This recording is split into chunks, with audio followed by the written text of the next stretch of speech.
Lesson 18.2, Calculations involving acids and bases.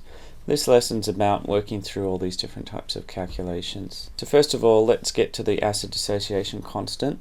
So this is just exactly the same as your equilibrium constant, but this is really more specific with an acid. And same if this was Kb, it would just be exactly the same. The base dissociation constant is basically the equilibrium constant, but for a base.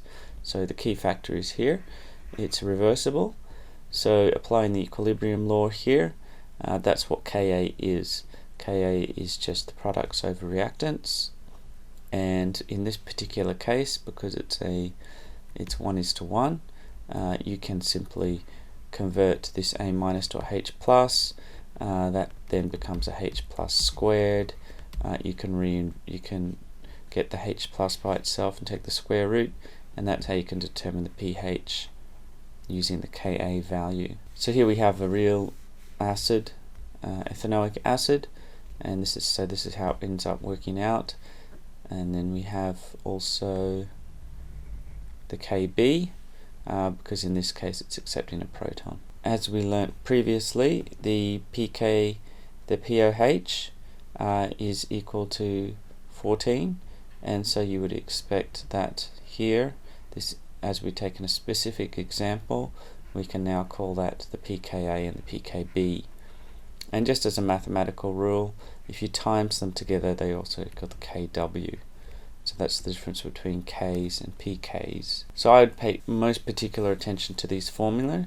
If you don't know how a trick to remember them, well, I would just memorize them.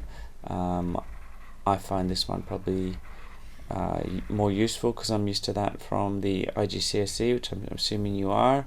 You see this a lot with the equilibrium already. So hopefully I find these two probably the easiest to remember, and also the fact that pH is on a scale of 1 to 14. So I find it quite easy to know that this pH and pOH will add up to 14. And so if you times them together, that's giving you the real values, which are really quite tiny. So that's why that one's easier to remember as well.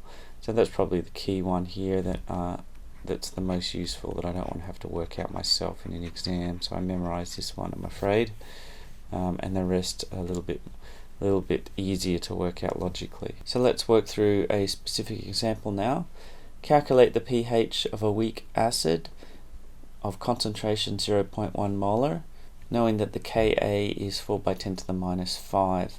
So looking at that Ka straight away, so writing out the formula here, I've got the acid, it's only got one proton coming off, so I can write products over reactants is what Ka is. Then I can replace the salt there with H plus and rearrange the formula. The equation gives me the Ka, so I sub in the Ka, and it also gives me the concentration, so I sub those numbers in. I get 2 by 10 to the minus 3.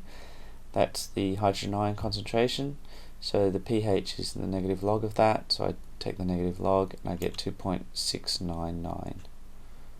Lastly, I look at the size of these values. I like to think of them as hydrogen ions, like I've said before. So a large Ka means it's a strong acid. So the Ka is the products over reactants.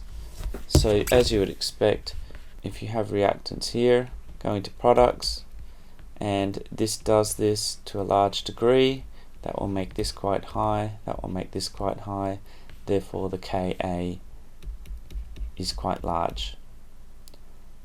So here you have some strong acids here. HCl is the strongest, then SO4, then NO3. You can see that they're quite large numbers. This is like 1 million. And then if you look at the weak acids that only partially dissociate, you've got these things going off into the decimal places down here. So that's the Ka covered. Now pKa is a little bit harder to understand. So the pKa, so a small value of the pKa means that it is a strong acid. Now you can try plugging large numbers and small numbers into your calculator to get this, or you can just think of this, as I said already, like pH. So pH, if you have an extremely high hydrogen ion concentration, if you have pH, if you have a very high hydrogen ion concentration, when you do the calculant pH, you'll get an extremely low number, such as 1. And vice versa, if your hydrogen ion concentration is extremely low, when you try and do your pH values, you'll get a very high pH, such as 14. So just be aware, in the same sense, a very large Ka means it's a strong acid. Then when you do the calculation, the log of that, negative log, then you'll get a very small pKa value.